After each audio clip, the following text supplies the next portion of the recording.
Many years ago, in the heart of Mushin lived a man named Ezekiel Omagege, a 42-year-old man with the body of a grown adult, but the job description of a confused toddler. He wasn't always this way, or so he claimed. In his youth, he worked briefly at an electronic appliance shop, but after one minor back injury while carrying a fridge, he retired himself and declared, "From now on, I will use my brain, not my back." Well, unfortunately, his brain never clocked in for work either. Ezekiel likes to tell anyone who cares to listen that a man's greatest achievement in life was being able to donate sperm and surname. According to him, once a man had impregnated a woman and given her his surname, his job was done. He believed the rest was left for the woman to figure out. He wore this belief like a crown, literally. From the outside, the Omoagege home looked like every other middle-class home in Mushin, but once you stepped in, you would quickly realize that a full-grown man-child was living like a retired king. Ezekiel had turned the sitting room into a throne room, and his kingdom was the two-bedroom apartment he never paid for.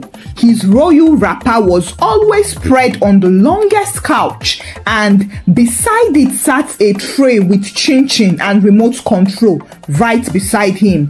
Nobody, absolutely nobody, was allowed to sit on that couch, not even his children. If anyone mistakenly sat on his royal couch, he would shout, "You want to sit where your king rests? What kind of disrespect is this?" I don't blame you. His wife, Evie Omagege, a 36-year-old teacher and side-hustling caterer, had no choice but to take over the responsibility of breadwinner by force. She met Ezekiel 10 years ago when he was still working as an importer and exporter, a fancy name for someone selling second-hand fans and irons. He was attractive, funny, and full of sweet promises. But after marriage, the fan stopped spinning and the charm evaporated. It wasn't like Evie didn't love her husband. She did. At least she used to. But that love had been slowly replaced with exhaustion, irritation, and something dangerously close to regret. With 3 children, all in primary school, life was already hard, but carrying her family like a generator with no fuel made it even harder. Every weekday, Evie would wake up by 4:30 a.m. She would prepare the kids for school, cook breakfast, iron Ezekiel's wrapper. Yes, even wrappers needed ironing in his royal palace, and then rush out to teach a class of noisy children at a private school that paid her just enough to stay broke with style. After school, she sold small chops at a roadside kiosk before returning home to cook, wash, mop, supervise homework, and still listen to Ezekiel complain, "You put too much salt in this stew. Don't you know my body is sensitive to excess sodium? Did you iron my wrapper very well?" The worst part of it was that Ezekiel genuinely believed he was doing something important by just being available as the father figure. He often boasted, "Do you think children raise themselves? My presence alone is enough for you all. Do you know how many children are fatherless? You people are lucky to have me at home." Oh. And he wasn't even joking. He would spend hours scrolling through Facebook and dropping motivational quotes he didn't live by. One of his favorite captions was, "A woman must honor the man who gave her identity." Meanwhile, Evie was patient and tried to convince herself that he was just going through a phase. But the phase was now in year 9. Her body and her spirit were tired. She had begged, pleaded, threatened and cried, but Ezekiel would listen and nod as if he understood. Then he would go back to scratching his stomach and asking for a cold bottle of beer. On 1 month, Evie had just paid school fees, restocked foodstuff, and paid light bill without complaining. When she gave Ezekiel his 500 naira weekly upkeep, he hissed like a wounded snake. So, you expect me, Ezekiel, to survive on this biscuit money? Do I look like a 5-year-old to you? You, this woman, you don't respect my position in this household. Well, this position he referred to was that of a professional TV analyst who switched between Z-Word, African magic, and wrestling as if it were a full-time job. During one of the few times Evie asked him to help in the kitchen, she had pleaded, "Please, Ezekiel, just boil the rice. I'm on the way back from the market." He actually boiled the rice, only to pour detergent instead of salt. The entire house had to fast that evening. And when she asked why he didn't taste it while cooking, he shamelessly replied, "You said I should boil rice. You didn't say taste it." Communication is key in marriage. At this point, Evie had it up to her throat and she was being choked. But she held back until one day when she watched her husband chew boiled yam like a king and drop the plate beside him like royalty, waiting for a servant to pick up after him. Something inside her snapped that day. That night, as she lay awake staring at the ceiling, she whispered to herself, "This man said his achievement is sperm and surname. Very good. Very, very good though. I think it is time to switch it up." And that was the moment her plan was born. It started like a joke. Just one of those things women say when they are tired and drinking sachet water. She was discussing with her longtime friend and old schoolmate, Dr. Kamsi, when she mistakenly said, "Sometimes I just wish I could fall sick for 2 weeks and rest." Dr. Kamsi paused and raised her brows. "But seriously, what if you actually did? Not to die, just collapse a little." Evie laughed. "You want me to fake illness?" Dr. Kamsi shrugged. "Your husband is already faking manhood. You might as well balance the equation." Evie exploded in laughter, but something changed in her eyes. The idea sounded wicked, but it also sounded enticing. Could she really rest without being called lazy? Could she escape the weight of carrying an adult child for just 2 weeks?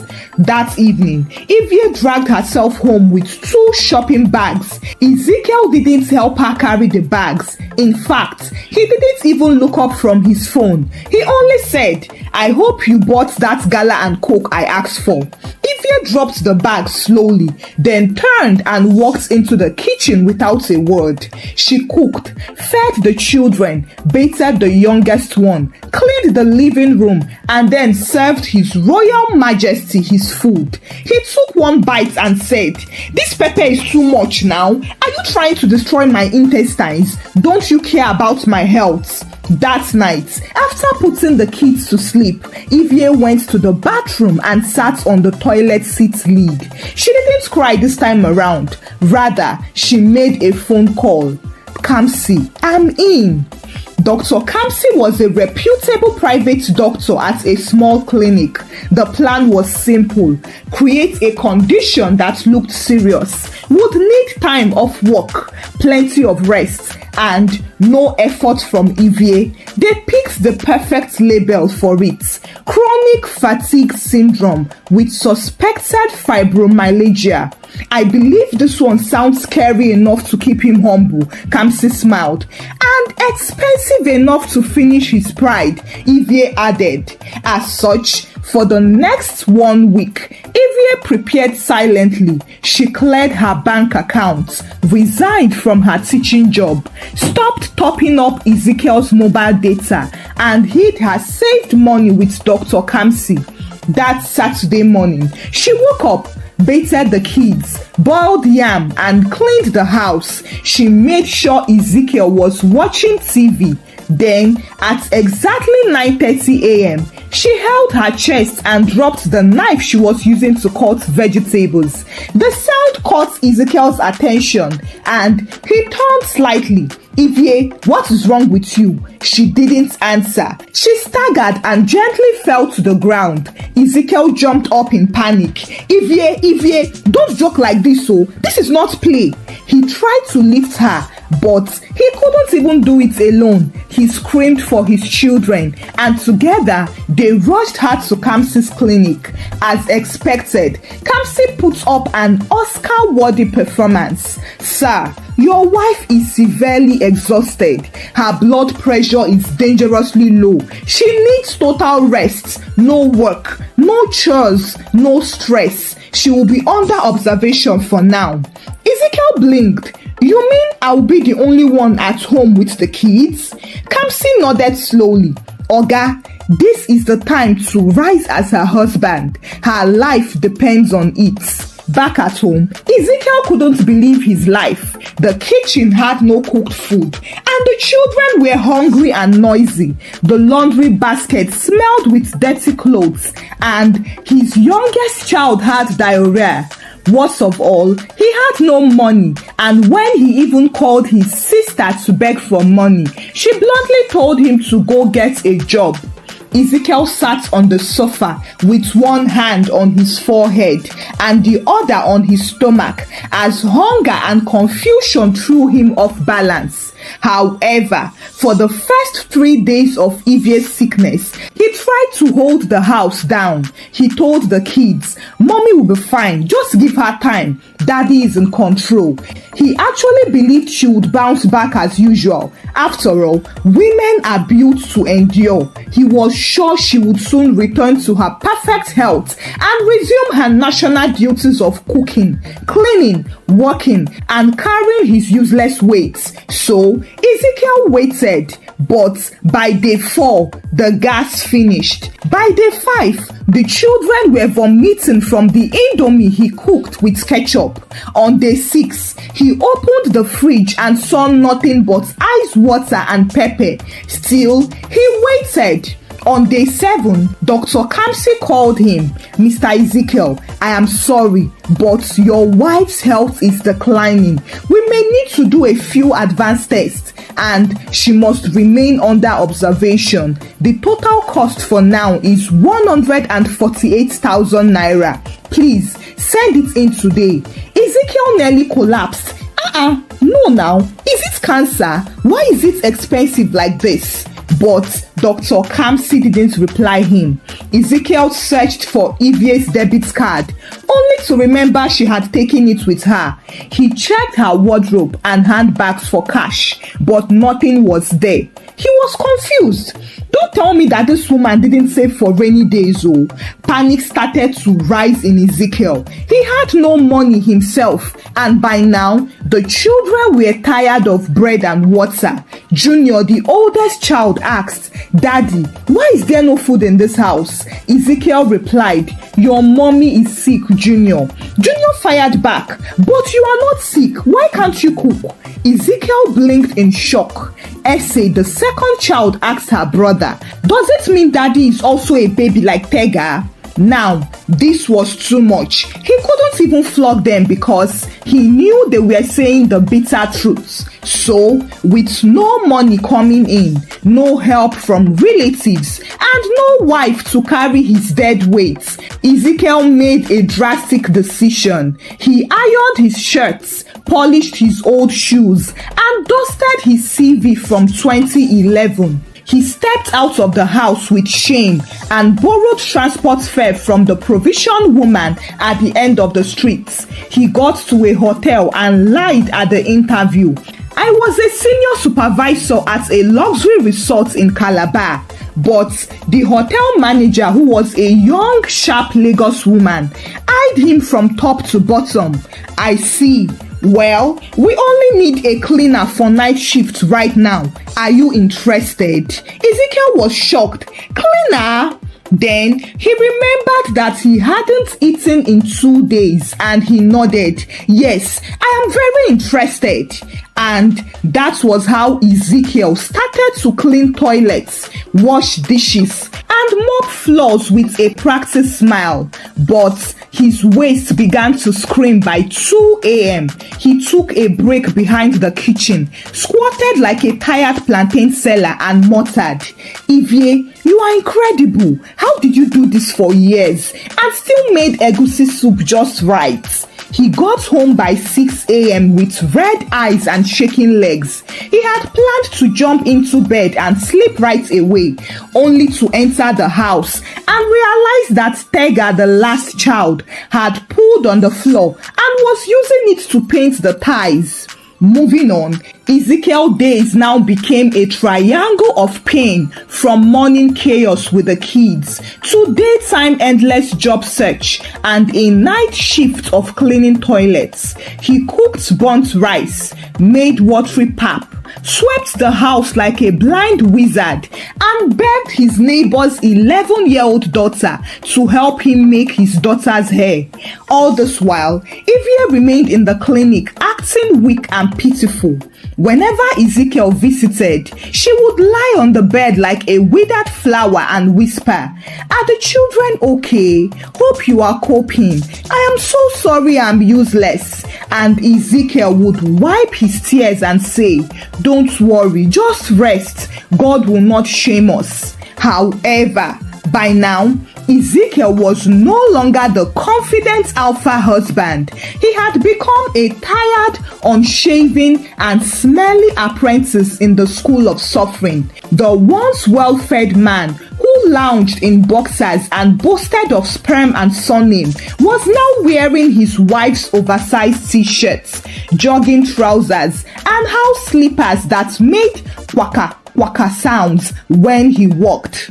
Ezekiel was tired by now, and the situation was not even getting better. He would return home from night duty to the sound of 3 children crying at once. One wanted bread, another wanted cereal, and the last one had peed on the mattress again. When he dropped the children at school late for the 3rd time in a row, the headmistress called him into her office. "Mr. Ezekiel, is everything all right? This is the 4th time your son came to school without socks, and the 2nd time he came to school with 2 different shoes." After school runs, Ezekiel would rush home to clean the mess the children left. The house usually looked like a crime scene, with toys scattered everywhere, dried pap on the wall, baby poop under the table, and ants holding a revival crusade in the kitchen. After a full day of babysitting and housework, with barely 2 hours of sleep, Ezekiel would head to his hotel cleaner job by 6:30 p.m. Meanwhile, at the clinic, Ivie lay on her hospital bed under the blankets watching a Nigerian drama on her tablet. Her face looked calm, peaceful, and well moisturized. Her hospital gown was fresh and her cheeks were glowing again. She even had time to start a drop shipping business on WhatsApp and was making steady sales from it. Every now and then, Dr. Kamsi would bring in updates like a gossip correspondent. Ezekiel burnt beans today again, and he borrowed Maggie from 5 different people.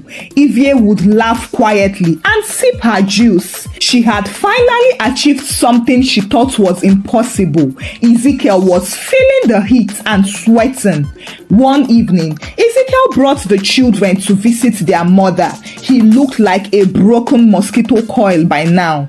"Ivie, please get well. We miss you. I miss you. I can't do this alone." She looked at him weakly and whispered, "I am trying, but my body and my bones refuse to answer." She squeezed his hands gently and pretended to drift off to sleep.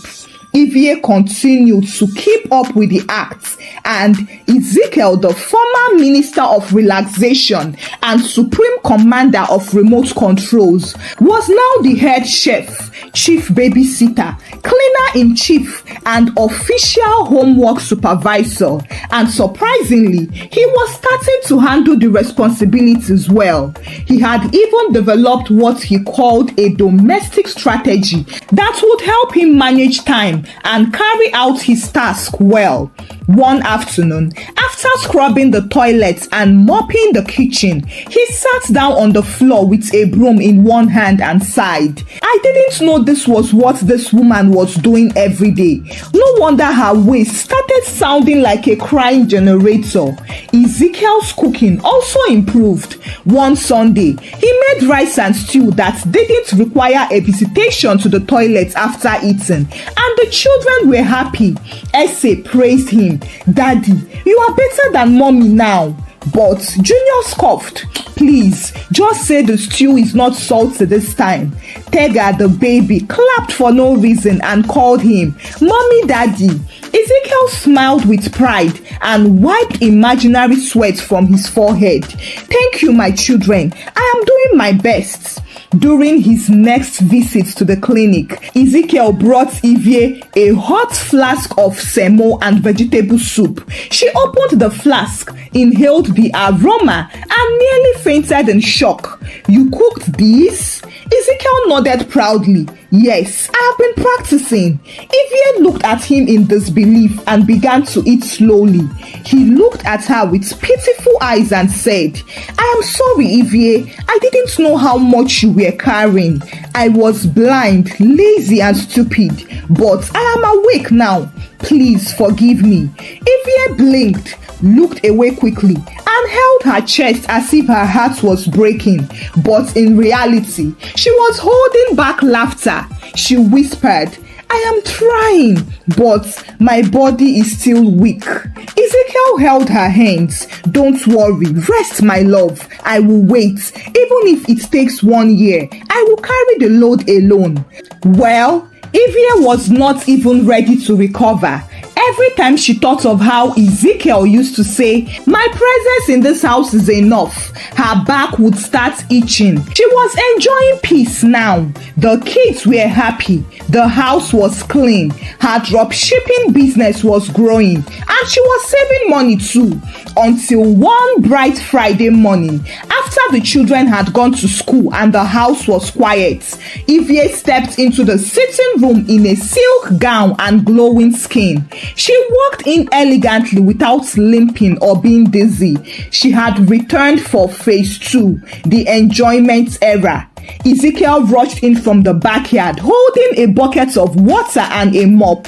Honey, are you okay? You came back. You are walking strong. She nodded slowly and sat down.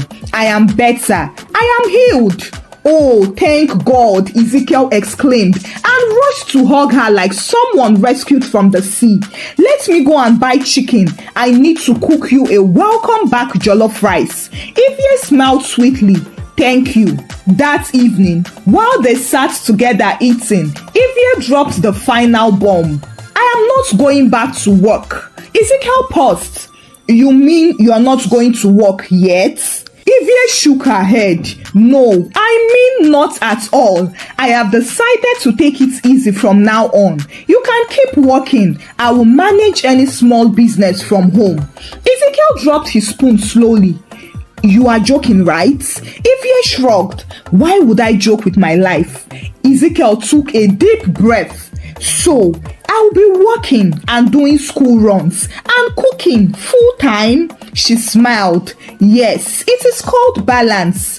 When Ezekiel's family heard that Evie wasn't returning to work, they called a family meeting. His older brother asked, Zeke, you are allowing a woman sit at home while you suffer outside. This isn't the Ezekiel I raised though. He replied, exactly. That old Ezekiel was jobless, heartless and senseless. But this new one has conscience. So he will sweep, work for money, and sleep in peace. His mother looked at him unbelievably and shook her head. My son, you have turned to houseboy, oh. Ezekiel smiled. Mama, it is better than being a house burden. Peace and respect have returned to my marriage, and I am happy. 2 months after Ivie's miraculous recovery, it was a bright Sunday afternoon, and the Oma Agege house was the calmest and happiest it had been in years. Ivie invited Ezekiel to sit with her in the living room. The kids were outside playing. She brought out a small journal and placed it in his hands. On the front was the handwritten title, The Sperm and Surname Strategy: How I Faked a Sickness to Fix a Fool. Ezekiel looked at the book and then looked at Ivie. Wait, is this about me? Ivie nodded. Ezekiel opened the first page and froze. Day 1, I have collapsed. He's confused. The movie has started.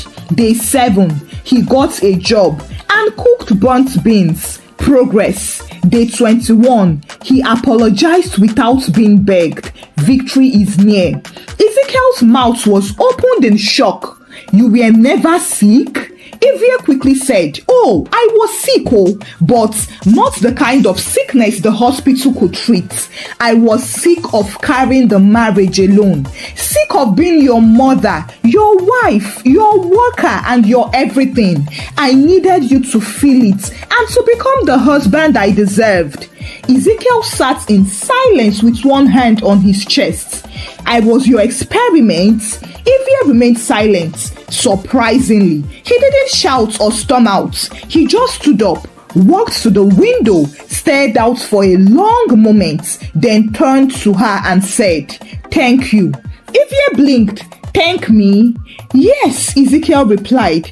"Thank you. You taught me what no pastor, no parent, and no friend ever taught me." He knelt in front of her, something Ezekiel Oma Agege had never done before in their entire marriage.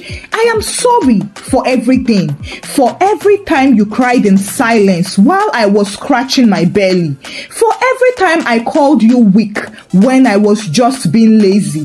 You didn't deserve that. You never did." Tears filled Ivie's eyes. She hadn't expected this level of surrender. "I don't deserve you," Ezekiel continued. Ivie pulled him close, and they held each other for a long, quiet moment. Ezekiel looked at her and said, "I promise you, I will never go back to the days when I was a useless furniture in this house. I will be your husband, your father, your protector, and your provider forever. And for a start, let me give you a special foot massage." Ivie laughed and lifted her legs up for the premium massage. Thank you for watching the story. Kindly share your thoughts about the story with me in the comment section. What lessons did you learn from the story? Share the story out with your loved ones and give the story a thumbs up. Subscribe to this channel if you've not done so by now. Until I bring the next one your way. Bye!